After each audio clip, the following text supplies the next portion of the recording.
ಸೂರಜ್ ಅವರ ನಿಮ್ಗೆ ತುಂಬ ಎಮೋಷ್ನಲ್ ಮೂಮೆಂಟ್ ಇದು ಆ್ಯಕ್ಚುಲಿ ಏನು ಹೇಳ್ತೀರ? ಅಲ್ಲ, ಈ ಸಿನಿಮಾ ಮಾಡೋಕ್ಕೆ ಕಾರಣ ಮೇನು ಯಾರೂ ಅಲ್ಲ, ಅಣ್ಣನೇ. ಅವರಿಂದನೇ ಈ ಸಿನಿಮಾ ಆಗಿದ್ದು. ಆ್ಯಕ್ಚುಲಿ ನಾನು ಈ ಸಿನಿಮಾ ಮುಂಚೆ ಬೇರೆ ಸಿನಿಮಾಗೆಲ್ಲ ಓಡಾಡ್ತಾ ಇದ್ದೆ, ಅದಿನ್ನೂ ಆಗಿರಲಿಲ್ಲ. ಮನೇಲಿ ಕೂತ್ಕೊಂಡು ಟೈಮ್ ವೇಸ್ಟ್ ಮಾಡಬೇಡ, ಬಾಯ್ ಸಿನಿಮಾ ಮಾಡು ಅಂದ್ಬಿಟ್ಟು ತರುಣ್ ಸರ್ಗೆ ಹೇಳಿ, ಅಣ್ಣ ಫೋನ್ ಮಾಡಿ ಸಂತೋಷ ಪಡ್ತಾನೆ ಮಾತಾಡು ಅಂತ ಹೇಳಿ cinema ಕೊಡಿಸಿದ್ರು.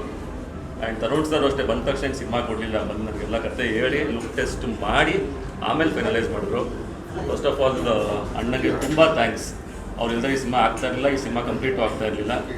And Tarun sir, thank you so much for the opportunity. ಅವರು ತುಂಬ ಹೇಳ್ಕೊಟ್ಟು ಮಾಡಿಸಿದ್ರು ನನಗೆ. And Rockline sir, thank you so much. And surprise gift ಇದು ಎಕ್ಸ್ಪೆಕ್ಟೇ ಮಾಡಿರಲಿಲ್ಲ. ನನ್ನನ್ನು ಬೇರೆ ವಿಷಯಕ್ಕೆ ಬಾ ಅಂತ ಕರೆದಿದ್ರು, ಅದು ಈ ರೀತಿ ಸರ್ಪ್ರೈಸ್ ಆಯಿತು. ಆ್ಯಂಡ್ ಅಣ್ಣ, ಥ್ಯಾಂಕ್ ಯು ಫಾರ್ ಎವ್ರಿಥಿಂಗ್. ಯಾಕಂದರೆ ಅವರಿಂದನೇ ಇವತ್ತು ನಾನು ಇಲ್ಲಿ ಕೂತಿರೋದು, ಇಷ್ಟೊಂದು ಸ್ಟ್ರಾಂಗಾಗಿ ಕೂತಿರೋದು ಅವರಿಂದನೇ.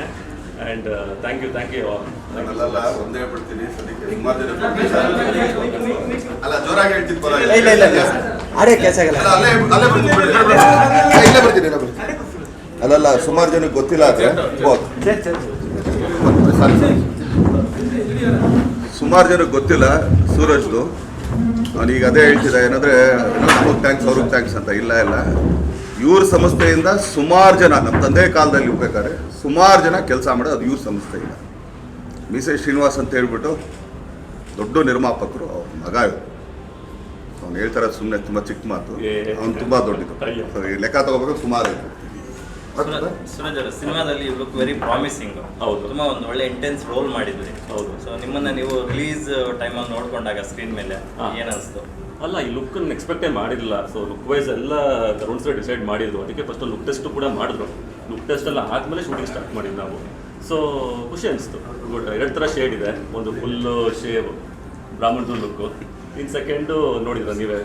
ಸೊ ಚೆನ್ನಾಗಿದೆ. ಅಲ್ಲ, ಇನ್ನೊಂದು ಹೇಳ್ಬಿಡ್ತೀನಿ, ಯಾರಿಗೂ ಗೊತ್ತಿಲ್ಲ, ಆಕ್ಸಿಡೆಂಟ್ ಆಗಿ ಕಾಲು ಇದು ಮಾಡ್ಕೊಂಡು ಆದ್ಮೇಲೂ ಕೂಡ ಕ್ಲೈಮ್ಯಾಕ್ಸ್ ಬಂದು ಮಾಡಿಕೊಟ್ಟ. ಅದು ಡೆಡಿಕೇಶನ್ ಅಂತ. ಯಾರೂ ಮಾಡಲ್ಲ, ಇಲ್ಲ ಕುಗ್ಗೋಗ್ತಾರೆ ಯೂಶಲ್, ಏನು ಹಿಂಗೆ ಆಗೋಯ್ತಲ್ಲ ಅಂತ. ಬಟ್ ಆದರೂ ಕ್ಲೈಮ್ಯಾಕ್ಸ್ ಬಂದು, ಇಲ್ಲ ನಾನು ಬಂದು ಮಾಡ್ತೀನಿ, ನಮ್ಗೆ ಸ್ವಲ್ಪ ನೀನೇನು ತಲೆ ಕೆಡಿಸ್ಕೊಬಿಡತ್ತೆ. ಆ್ಯಕ್ಚುಲಿ ಒಂದೇನಾದ್ರು ತರುಣ್ ಆಗಲಿ ಅಣ್ಣಾಗಲಿ ಅವ್ರು ತುಂಬ ಸಪೋರ್ಟ್ ಕೊಟ್ಟರು. ಇಲ್ಲ ಅವನೇ ಮಾಡಬೇಕು. ಯಾಕಂದ್ರೆ ನಾನು ಹಾಸ್ಪಿಟ್ಲಿದಾಗ ಹೇಳ್ಬೋದು, ಅಪ್ಪ ಇನ್ನೂ ಕ್ಲೈಮ್ಯಾಕ್ಸ್ ಇದೆ, ಬೇಗ ರೆಡಿ ಆಗ್ಬೇಕು ಬಾ ಅಂತೇಳಿ. ಇದು ನಮ್ಗೆ ಗೊತ್ತಿರಲಿಲ್ಲ ಸರ್. ಕ್ಲೈಮ್ಯಾಕ್ಸ್ ಮುಂಚೆ ಆಗಿರೋದು ಕ್ಲೈಮ್ಯಾಕ್ಸ್. ಅದು ಕೂಡ ಅದಾದ್ಮೇಲೆ ಡಾಕ್ಟರ್ ಪರ್ಮಿಷನ್ ತಗೊಂಡು ಈ came and it climax as well as dubbing post. ಎಷ್ಟು ದಿನ ಇತ್ತು ಕ್ಲೈಮ್ಯಾಕ್ಸ್? ಒನ್ ಡೇ ಅವ್ರದ್ದು ಒಂದು ಡೇ ಇತ್ತು. ನಾವು VFX ಸಪೋರ್ಟ್ ತಗೊಂಡ್ವಿ, ಬಟ್ ಸ್ಟಿಲ್ ಅಂದ್ರೆ ಅವ್ರಿಗೆ ನಿಂತ್ಕೊಳ್ಳೋಕೆ ಆಗಲ್ಲ. ಬಟ್ ಅಂದ್ರೂ ಕೂಡ ಒಂದು ಲೆಕ್ಕಲ್ಲೇ ಅವ್ನು ಮೇಕಪ್ ಗಿಕ್ಕು ಎಲ್ಲ ಹಾಕಿಸಿ, ಎಲ್ಲ close shorts with dialogue modulation ಎಲ್ಲಾನು ಮಾಡಿ ಡಬ್ಬಿಂಗ್ ಕೂಡ ಅಲ್ಲಿ ಫಸ್ಟ್ ನಾವು ಮೈಸೂರು ಟ್ರೈ ಮಾಡಿದ್ವಿ ಡಬ್ಬಿಂಗ್ ಮಾಡಿಸ್ಬೇಕು ಅಂತ. ಬಟ್ ಅಲ್ಲಿ ಸ್ಟುಡಿಯೋ ಸ್ವಲ್ಪ ಕಂಫರ್ಟಬಲ್ ಇರಲಿಲ್ಲ. ಮತ್ತೆ ಅಲ್ಲಿಂದ ಬೆಂಗಳೂರಿಗೆ ಹೀಗೆ ಅವ್ರು ಬಂದು ಮತ್ತೆ ಇಲ್ಲಿ ಡಬ್ಬಿಂಗ್ ಮಾಡಿಕೊಟ್ಟು ಕಾರಲ್ಲಿ ಟ್ರಾವೆಲ್ ಮಾಡೋಂಗೂ ಇರಲಿಲ್ಲ. ಅಂದರೆ ಇವಾಗ ಅಟ್ಲೀಸ್ಟ್ ಪರವಾಗಿಲ್ಲ, ಅವಾಗ ಇನ್ನೂ ತುಂಬ ಸೆನ್ಸಿಟಿವ್ ಇತ್ತು ಡೈರೆಕ್ಟರ್ ಟಚ್.